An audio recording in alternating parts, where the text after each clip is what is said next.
We are going to have on our guest for the day after much delay and telling you guys all day that she has not come on yet. I present to you Taylor Lorenz. Hi. Hello. How are you? Good. Oh my God. I never do the voice call on Discord. Sorry, I'm late. So I wanted to bring you on today to talk about something that you've been covering in your articles and in your YouTube channel about censorship in the UK as well as tech censorship in the US regarding Spotify and YouTube. For anyone who may not be familiar with your work, before we dive into it, would you like to go ahead and introduce yourself to the chat? Yeah, I am Taylor Lorenz, and I'm a technology and online culture reporter. And where do you currently do most of your work? You have your YouTube channel, which we watched a video for earlier. Where are you currently posting most of your coverage? Yeah, I mostly do my YouTube and then my newsletter, which is usermag.co, and I write about this stuff and more. Perfect. Well, considering that you and I are both content creators, we both post on YouTube a lot of our either content from interviews that we do or independently of any kind of interview, coverage of topics that are important to us. I'd like to dive into the YouTube aspect of this first. You posted something recently about age verification on YouTube. Could you explain a little bit to us what exactly that entails? So we're not talking about age verification on YouTube, it's age verification across the internet. Right. So if you saw the Online Safety Act went into effect and sort of to pre-comply with a lot of rules that basically they want to pass similar legislation here in the US. And so some tech companies are already starting to age gate content, AKA censor it on different platforms, including YouTube.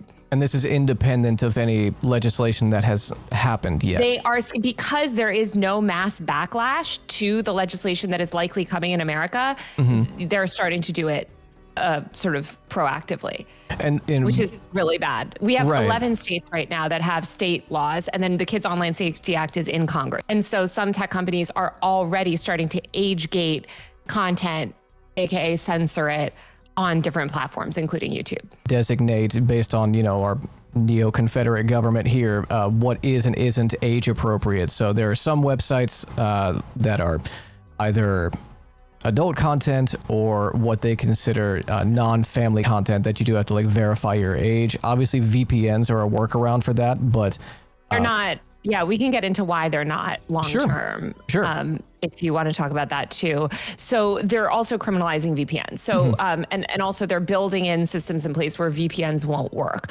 So this idea that we'll just let, VPNs work, and that's what people do in China.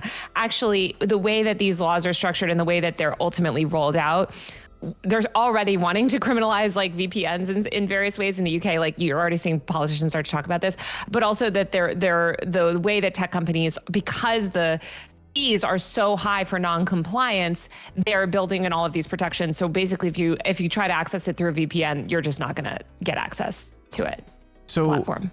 What was the genesis of the UK Online Safety Act? Where did that kind of start from? What were the groups behind it? Because for people in America, that one kind of came out of nowhere. But for the UK and European politics enjoyers in the chat, they were raising up red flags about this for weeks ahead of time.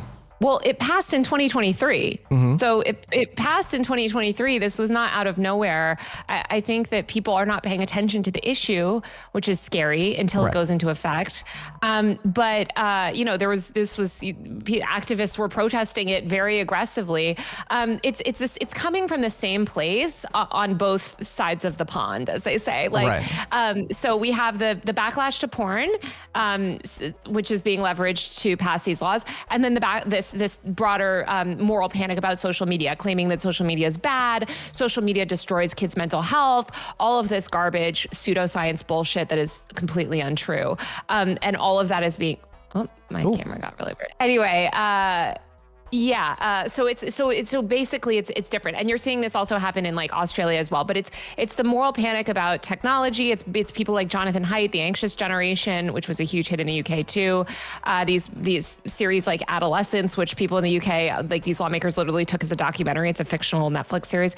But the idea is that the internet is bad. It's poisoning the minds of the youth. It's causing them to be suicidal and miserable and kill themselves and maybe go into porn and watch porn. And that's why we need to ban everything, including news. It's a bit, I guess, confusing for, the layman, because we can recognize that there are like moral panic and conservative groups that do buy into that, satanic panic, reefer madness style, anti-video game panic that a lot of our generations have like lived through and witnessed, Harry Potter, Twilight, whatever it is.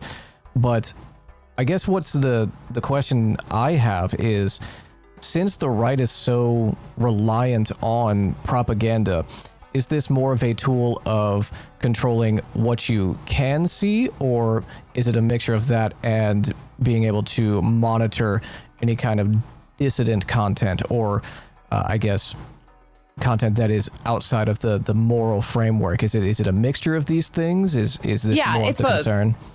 No, it's both. It's everything, right? It's total top-down authoritarian control of the internet. Right. And the right is the people that are in power, right? Mm-hmm. And they're going to have total top-down authoritarian control. The one thing that the Democrat, and this is not led by the right, let's be clear, Democrats have pushed this harder than a lot of people on the right. Okay, the right has pushed it, but the Democrats have like poured the gasoline on the fire, and it is being enabled by Democrats. So Richard Blumenthal, Mark Warner, Nancy Pelosi, all these Democrats, Kathy Hochul in New York, these Gavin Newsom.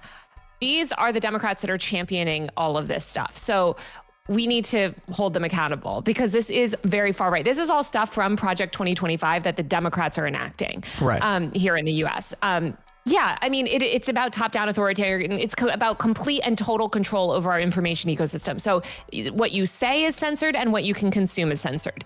And yeah, of course, they're going to let like right-wing propaganda flow, whatever, because that's Trump's in power, and also just that is what they want. But let's be clear, even if Democrats are in power, they are also censoring it. Look at what Biden did. Biden attempted a lot of this censorship stuff when he was in office. They censored all this stuff about COVID, and not COVID denial. Okay. Like, I'm not saying like, oh, they censored vaccine, the vaccines. No, vaccines work. What they were censoring is any information about long COVID. I wrote about this for the Washington Post. Mm-hmm. They censored any information from disability groups trying to raise attention about long COVID, trying to sound the alarm and say, hey, you're forcing all of these people back to work with no safety measures and mass disabling them. That's bad. The Biden administration, top down, was attempting to censor all that and pressuring these platforms, spreading misinformation, all this stuff. Look at Gaza, right? Another thing that the administration sought to control the narrative on, both administrations, right? Biden and now Trump. So the U.S. government lies, as any journalist knows. Like, people in the government, they're political actors that will lie. And we should be very concerned. No matter what party is in charge, we should be concerned that there's top-down authoritarian control over our information ecosystem. And funny that you mentioned CDC. I actually, I used to have a show that I would do on Tuesdays about science communication and the intersection of politics.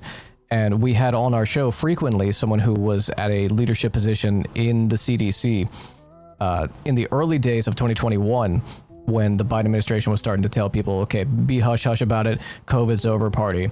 There was a directive from the CDC director to not post pictures with N95 masks on. Like, if you're taking a picture at the office, don't wear it. So there is a lot of already existing, narrative control coming from both parties. You are 100% on that. What is the current, I suppose, as people are beginning to work through exactly what this is, what is the current things that people can do? Obviously, writing to their Congress people, organizing, making this known that this can happen. What is the current protections, I suppose, that people have as this is passing in more and more states, as private companies and more right-wing governments are getting ahead of it? You have to do everything you can to fight back against it. So that is calling your state Congress people, like the state, because a lot of these laws are happening in the state. So find your state representatives, call your state representatives, email them relentlessly, show up at their office, do everything you can to protest this. Call your congressperson as well, like your actual federal congressperson, and use your own platform and your own voice online and educate people about this and talk about it. Like, I think what you said earlier was so true of like, I think a lot of people like saw what happened in the UK and they're like, whoa, that came out of nowhere. It hasn't. It's just that like there hasn't been any sort of movement politically against this stuff. Like, I think it's kind of crazy that the only places that have allowed me, and I'm the main tech reporter covering this for mainstream institutions, I've been invited on InfoWars and your podcast or whatever stream, and one other podcast. But CNN is not covering this. The New York Times is feeding. They are some of the worst offenders of like manufacturing consent for this stuff. It's really awful. Like, there is no like mainstream. They are just going to try to quietly pass it. And so I really hope that like, and I don't know, maybe this is futile, but it's like anybody that has any platform, even if you have 50 followers, like just talk about it and tell people like, here's what's coming down the line and we have to fight against it. And I wish people on the left would take this up as a cause, because it's horrible. And instead you see these dumbasses with like the rose emoji in the bio. I keep fighting with these people that are like, actually, censorship is good because it cracks down on big tech. Big tech is doing the censorship though. Yes. Peter Thiel owns, and he's the primary funder of Persona, the primary third-party age verification tech. These laws mandate that big tech companies like Meta and Google, et cetera, Apple, collect more data on children, something they've always wanted to do and never been able to. And they don't want to have to deal with, doing content moderation either. So it's great. Yeah. Censor everything. That saves you millions of dollars. So this is a massive gift to big tech. That is why all of these platforms are on board with it. So I don't understand how there is just so little understanding. And you see a lot of these leftists online parroting this moral panic bullshit about social media. I have a screenshot, I always keep like a folder of screenshots, but of all these big leftists being like, the most important thing is like, get off your phone and like, oh my God, it did it again. Like, the phones are destroying our mental health or whatever. And it's like, what are you even talking about? Like, yeah, sure, get off your phone if it's causing you a problem. But like a lot of this stuff that you're saying is pseudoscience bullshit, right-wing Heritage Foundation talking points. There certainly is an argument to be made about, being present in your community, but oftentimes it's the spaces online where you are able to make people aware that that kind of organization is even happening, to spread the message. And I deleted the Twitter off my phone because it was, obviously rotting my brain, but I'm also on Twitter for 7 hours a day while I'm doing this job, right? So it's not like I could completely unplug from it. I don't know. It's funny that you mentioned the emojis. I judge a profile on Twitter if I've never seen them before by how many emojis are in the bio. If I see like more than one, I can pretty much assess like how insane they're going to be. But yeah, I don't know why this is. I think it's also kind of a reactionary element of some leftist spaces that does want to engage in censorship. And while I can hear the frustration, it's always going to be against the left first and foremost. It's going to be against any kind of like emancipatory organization. I'm glad that you brought up Peter Thiel though, because I did want to touch on that. Peter Thiel, Palantir, I forget the other guy, not Ackman. He's a really weird guy that likes talking about killing people a lot. He's one of the other tech guys. Palmer Luckey?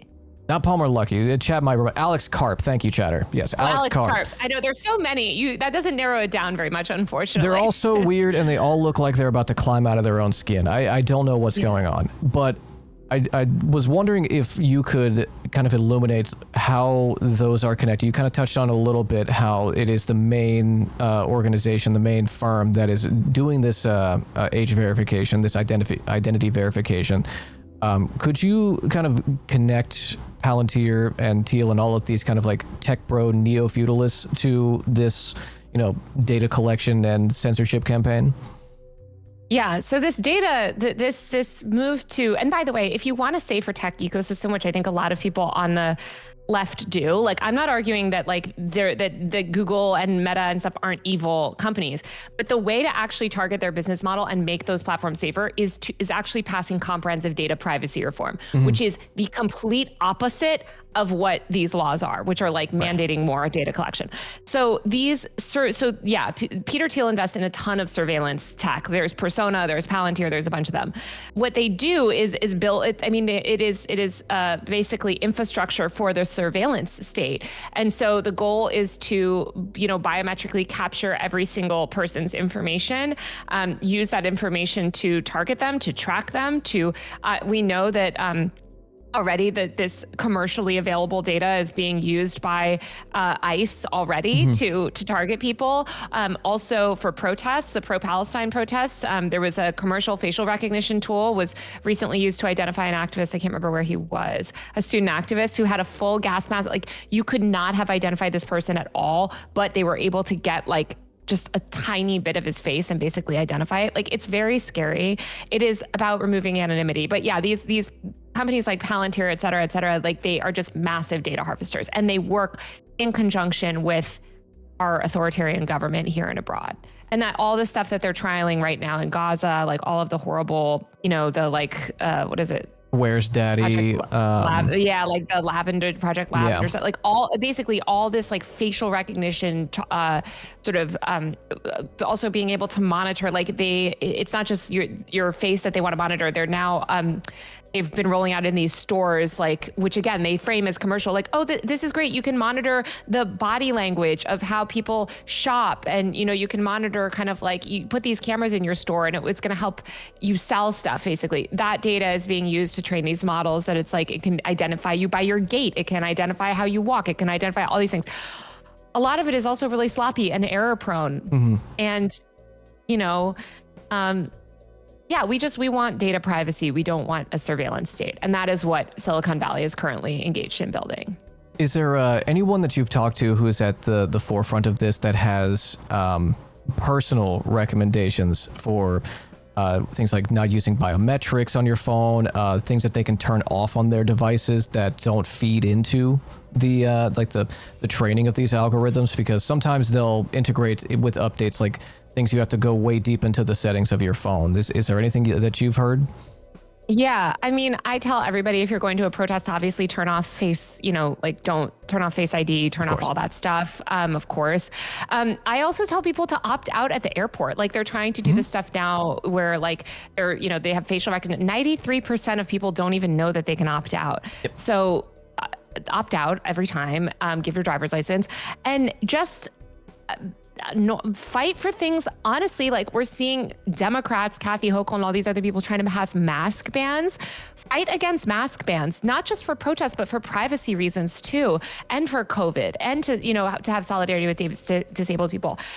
Also, if you mask in your everyday life, if you mask every day, which you should be doing anyway, because we're about to be in another COVID surge, and also just airborne disease is real, it helps normalize masking so they can't associate masking with criminal behavior at protests. Right. And they can't criminalize basically like face obscuring stuff, because what they're using now is like, there's all these other things that people are building to go on your face to try to obscure you from facial recognition. They're going to use mask bans to ban that stuff. They're going to try to pass these mask bans and then ban basically anything on your face under the guise of that. So please mask up every day around. You're going to stay safe from airborne disease, and also you're destigmatizing masking so that they can no longer associate it with protests, because you can acknowledge the ongoing airborne pandemic that necessitates masking. I'm trying to think of other like tech stuff. I mean, just like be careful about who you give your privacy to. Like, they have all these, who you give your information to. They have all these like things where like you can like, mask your credit card info or mask your like your email address. Like, Apple has that privacy thing where it's like you can use this a fake email address to sign up for stuff. I think that stuff's always good.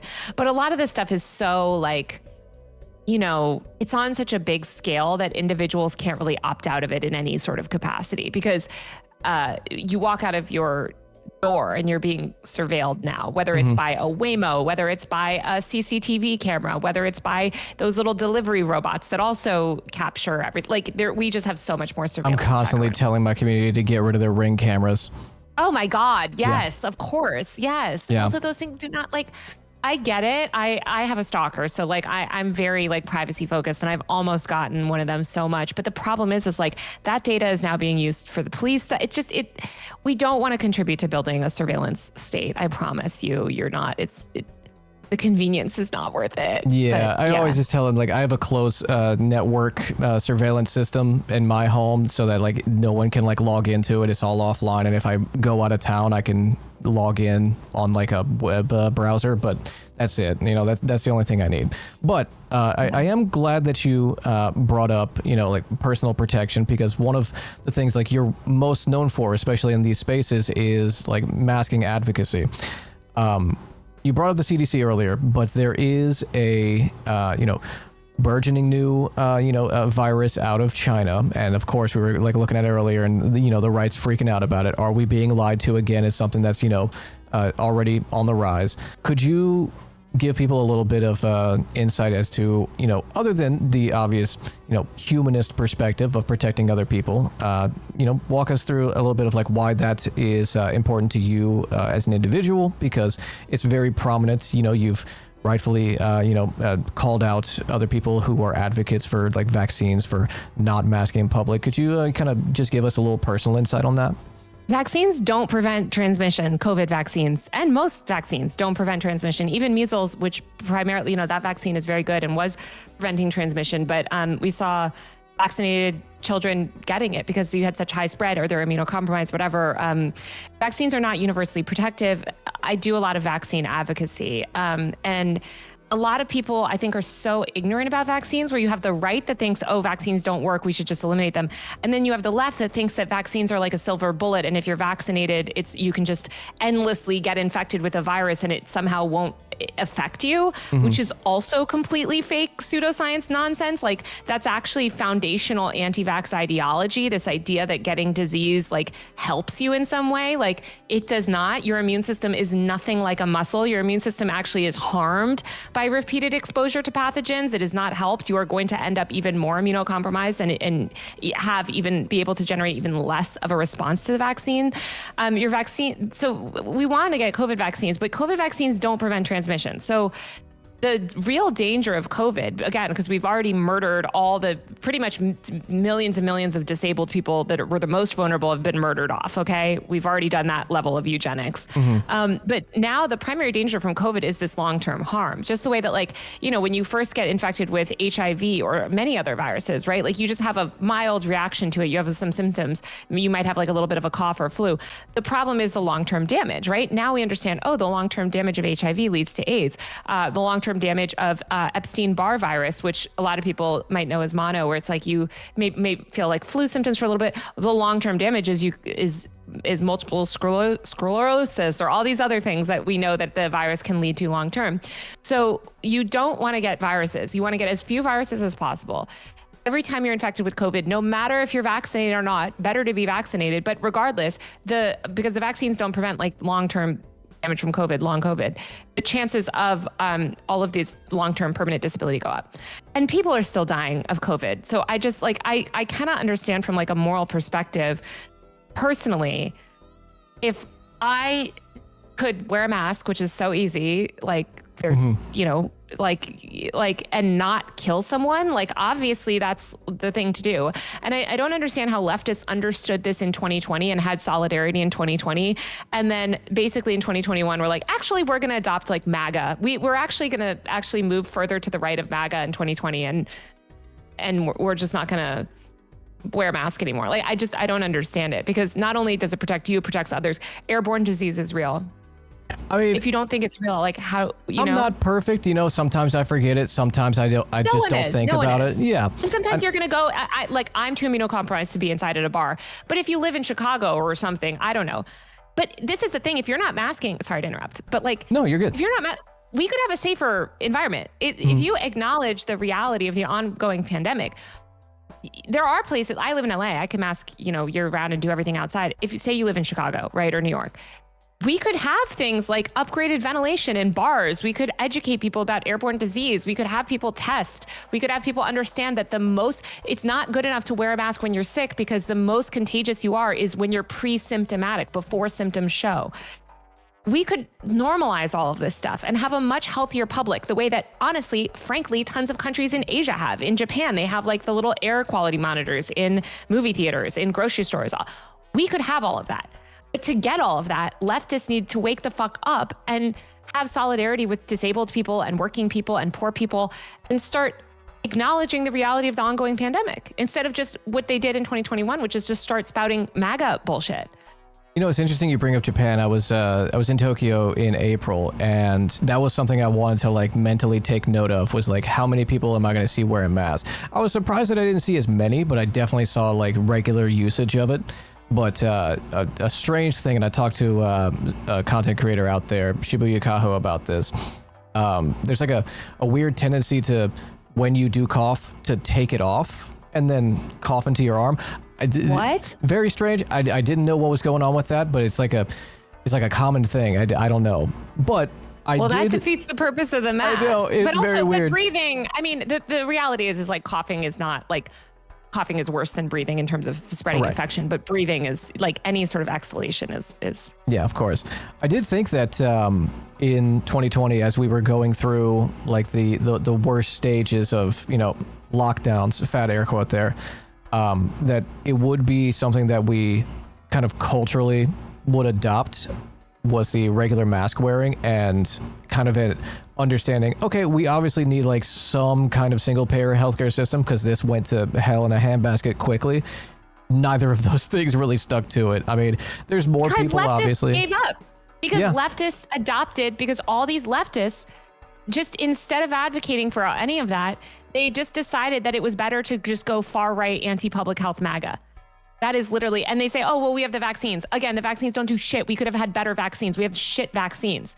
And we could be investing in vaccine development. And by the way, you know why part of the reason we have shit vaccines is because, and I say that again, like, because we have so many variants and because we have so much spread. So if you really supported vaccines, and if you really supported vaccine efficacy, you would understand that the best way to maximize vaccine efficacy is to mitigate spread and to institute all these other, layers like masking, ventilation, et cetera, to minimize spread, so that the vaccines aren't made outdated, so that the vaccines don't become outdated within 3 weeks because we've got some new highly transmissible variant because again, like, there's just so much spread.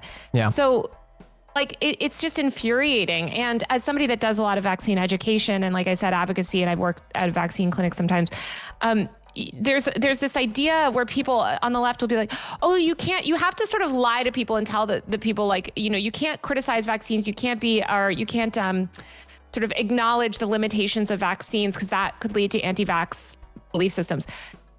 So stupid. I've covered the anti-vax movement for 15 years. It is the exact opposite. By refusing to acknowledge the limitations of our current vaccines, you break trust with people. So basically people think, and the primary thing that I hear when I'm working at these clinic and doing all this stuff is people say, well, they told me that if I got the vaccine, I couldn't get COVID, and I got COVID. And now I have a heart condition, or now I have this. So the vaccine didn't work, and maybe the vaccine caused that. And I say, no, they just didn't tell you that the vaccine is not enough. What they told you is that, you're right, they told you that you wouldn't get sick, if you got the vaccine, but what they should have said is that it'll help you. Your likelihood just like of dying would exponentially decrease. Exactly. And some other things, right? It's going to help. Yeah. But, for me, like, I got COVID once. And I'm so immunocompromised now that I don't even generate antibodies to any of the vaccines. Really? So you can and by the way, you can be fully vaccinated. You can have 5 COVID shots, get COVID once, and COVID can fuck your immune system so badly that you no longer are able to generate significant immune responses because you're so immunocompromised now from COVID destroying your T cells. Yeah. So the whole thing is crazy, and it's Like masking is the bare minimum. Masking is the bare minimum for surveillance. For all of these reasons, we should be masking anyway. But yeah, we should have single payer healthcare. We should have, upgraded ventilation in places like schools and subways and things like that anyway. God, my wife is a teacher. Her ventilation is awful in her public school that she teaches at. It's terrible. And they won't even, I have heard from so many public school teachers too, where like the windows are locked shut. Like you can't even open a window. Like it's really bad. Yeah, Not just we're for COVID, fighting to but get for an air purifier like in her room with her admin. Crazy that's a fight. And we know now too, that the sicker you are, the more times you get exposed to viruses when you're young, the sicker you are when you're older, and the worse health problems you have when you're older. So there's this idea that is actually also foundational anti-vax ideology that's like, get sick. It's good for kids to get sick. No, it's not. No. No, it's not. It's good for kids to be exposed to microbes. That's very different than dangerous pathogens. Right. That's like being like, just chug more, keep chugging the sewage. And the more times you get cholera, the stronger you're going to be. That's how these people who think you could like get over a peanut allergy by having just a little bit, that eventually you're going to like build up an immunity. Everyone thinks that they're like Riddick in the movie where he like takes snake venom to train himself to be immune from it. That's not what it is. Allergies are something totally different too. I don't want to confuse people because I have an egg allergy, and like there are these like weird therapeutic things that you can do with allergies. Pathogens are not. Like, again, you can get rabies 20 times. Is that going to be good for you? No. If you're exposed to measles 30 times, yeah, maybe if you're vaccinated, that's good, but that's not good for your body. You want to mitigate the amount of disease that you get. Yeah, being sick is not good for you, 100%. The disinformation around vaccines does kind of bring me to one thing I wanted to touch on, which does kind of dovetail back into the surveillance conversation, was RFK Jr.'s gutting of mRNA research funding. Horrible. Obviously, like he's like enemy number one for anyone who likes to be a healthy, functioning human being. I don't know how he's alive, but what are your thoughts? I mean, I'm sure that, they're in line with everything that we've been discussing. What are your thoughts? What are your, initial reactions to the gutting of this funding? Because it was predictable. It was predictable because RFK is an anti-public health nut job who is terrible, and that is also why we should fight for public health. I just wanted to pull up this tweet because I saw it literally right before getting on here. Sure. Researchers have registered more than 120 clinical trials to date evaluating the potential of mRNA-based approaches for treating cancer, lung cancer, breast cancer, prostate cancer, pancreatic cancer, brain tumors. mRNA technology is such a scientific breakthrough. And I'm not saying that you have to get the mRNA COVID vaccine, okay? But you can get the Novavax one or the whatever. But the point is, this is valuable technology that we can use to mitigate cancer. Like we're going to get more cancer now. This is horrible. For a man who thinks you can get cancer from using cell phones, you would think he would want to, have something to look into, how do we treat cancer at least? But it's about dismantling. So there's this Julia Doubleday, who's an amazing disabled. She was disabled by COVID, but she writes this newsletter called The Gauntlet on Substack, and she's an amazing public health writer. She wrote about this sort of belief system, like RFK's belief system. And it's this idea that it's eugenics, obviously, but it's something that a lot of leftists have adopted as well, which is the survival of the fittest. And you see this from big leftist accounts on Twitter, where they're like, well, if you're too sick that somebody's going to cough on you on the grocery store and you can die, then you should die. And this sounds like people back in the 1800s are like, well, if you step on a rusty nail and you die, like that was God's will. Like it is really regressive thinking. And RFK, he doesn't want to eliminate sickness. He wants to eliminate sick people. He wants to eliminate disabled people and less genetically superior people, whatever, however they want to sort of frame it. And you're seeing that rise in eugenics alongside with like Silicon Valley and all of this stuff. Like we're seeing this broad-based rise of eugenic sort of thinking and like those phrases like that, or that I don't know how to say it, but that ideology is like becoming pervasive in culture. It's like a post-humanist neo-feudal perspective that like Thiel and Alex Karp and Elon Musk especially, Jesus Christ, they all have this post-human Like we are, because they're like oligarchs. They live in a different reality. They don't see the public in the same light as they see themselves. So I also think that part of their anti-healthcare, anti-humanist perspectives is informed by a incredible narcissism that they think that they are supposed to be the ones who decide these things. But not just that, it's narcissism. If you're not wearing a mask, it's narcissism. It's the idea that I'm not going to get sick. I would never die of COVID. I could not get disabled. Anybody can be disabled at any time. This is America, especially. Yeah. So, and it's that's the same narcissism as these Silicon Valley people. They're like, I'm superior. I can purchase my way out of whatever sort of ill things come my way. And in some ways they can, right? They have access to all of these therapeutics and all of these other things that like we don't have. Like look at Brian Johnson, right? Yeah. But at the end of the day, we're all human. And this idea that, which they think like Elon especially, it's like, I'm a billionaire, therefore I am genetically superior because I am richer. Which is, I mean, it's actually something that a lot of people in Silicon, Mark Andreessen and these other people feel too. That's crazy. I mean, it's fascist eugenic thinking. I mean, are you aware of the book, The Mars Project? Oh yeah, but I haven't read it. So I found this out recently. Another peer of mine on Twitch who does Canadian politics told me about this. The Mars Project is a science fiction novel that Errol Musk read to Elon. He was a big fan of this book, and he read this book to Elon as a kid. It is about colonizing Mars, but it's a fascist colonization of Mars. That's all like colonization is, but like explicitly Nazi. The main character, who is the ruler of Mars, take a guess what his name is. Elon? Yep. No. I believe that Elon Musk thinks that he is part of a prophecy. Yeah. Oh, 100%. Yeah. 100%. Yeah, I definitely think so. It's stark in comparison to like what he does. He's a tech oligarch. He's like he's got like a band of like weird online people that are like always doing propaganda for him. It's kind of crazy how one-to-one it is. He followed the character's steps almost to a T. Very weird. That is so bleak. I think about it all the time. He is so evil. He's so fucked up. It's kind of weird that he's been a little more quiet or not as in the public eye, but I think it's mostly the Epstein stuff that's, taken up a lot of media oxygen. Oh, definitely. I did see a Gallup poll that found he is the most disliked person in America, the most disliked public figure in America. I mean, that makes sense to me. I could see that. I could definitely see it. I think people don't have enough smoke for Peter Thiel, though.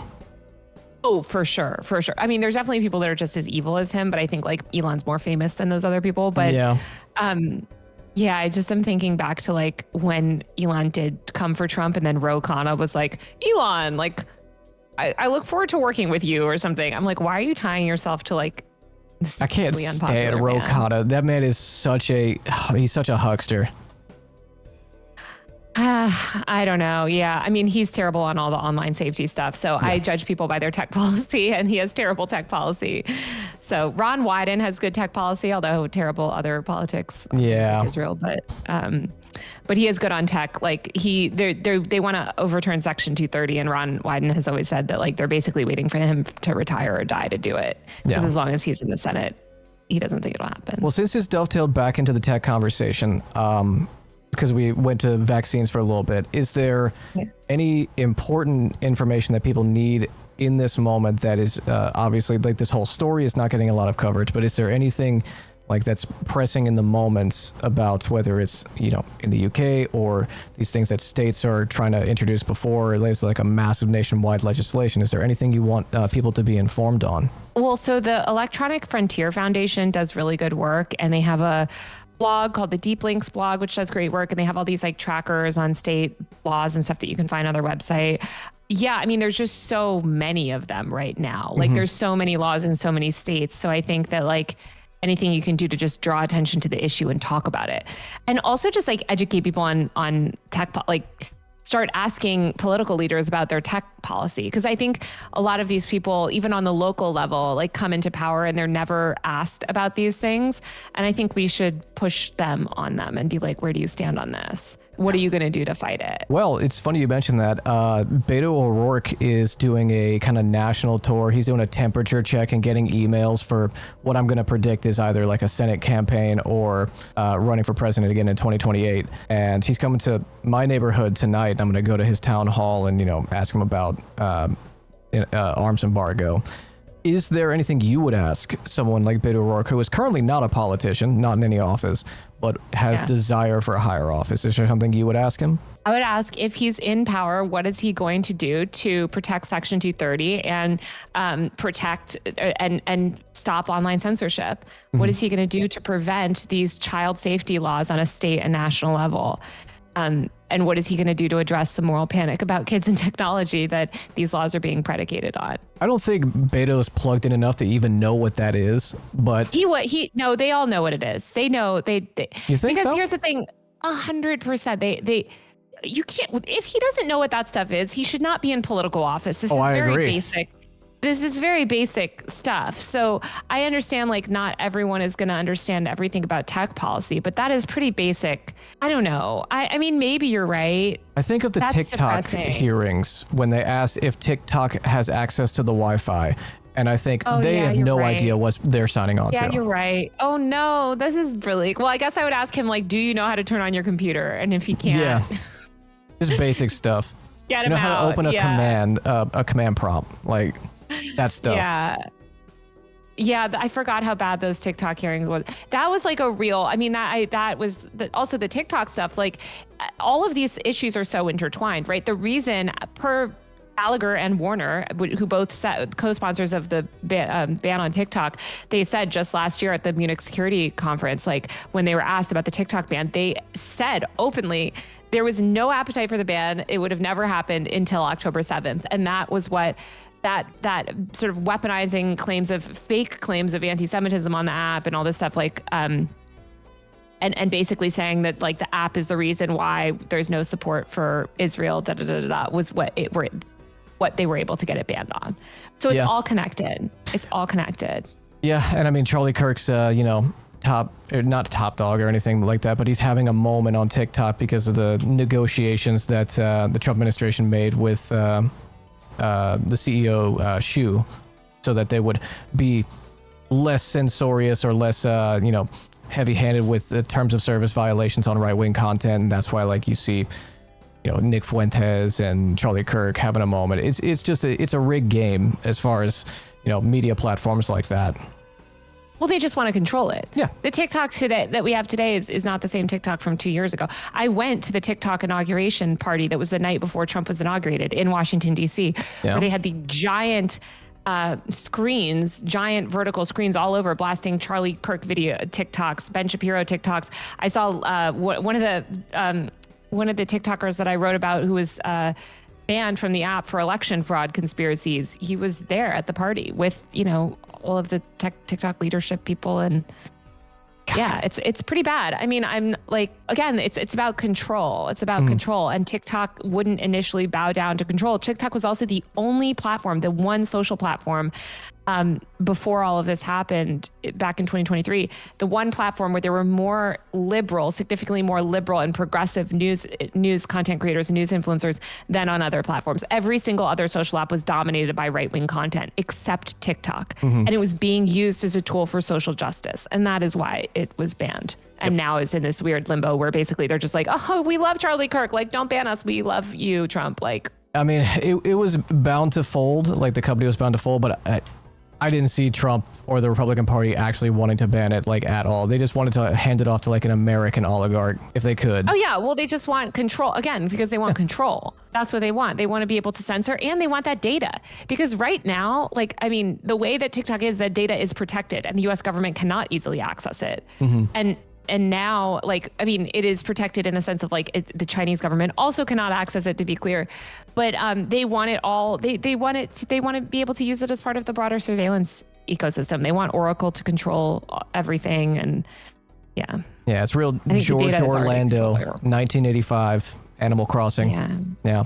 Well, Taylor, I appreciate you coming on today. I'm going to let you go. I'm going to get out of your hair. I appreciate you coming on and, bringing this story to light is something that I, as not a tech person, don't really, don't really have like the wherewithal to wrap my mind around it a lot of the times. And like you said, people, aren't really giving a lot of airtime to it. So I appreciate you doing that work and also, sharing that with us. Thank you so much for letting me rant about all my favorite topics. No, I love it. I love a good rant. So thank you. And I hope people watch my YouTube series. Yes, of course. Plug away, please. Plug away. Also, one other thing I want to say too is like, I have a video on this coming out tomorrow. I don't know if you saw the Lil Tay like OnlyFans thing. No. This influencer Lil Tay launched an OnlyFans. It's being used. They also want to criminalize OnlyFans and like sex work and all this stuff. So anyway, watch my YouTube channel. I have a video on it coming tomorrow. We'll check it out tomorrow. Hell yeah. So check it out. Awesome. Thanks, guys. Thank you so much. You have a good day. Bye.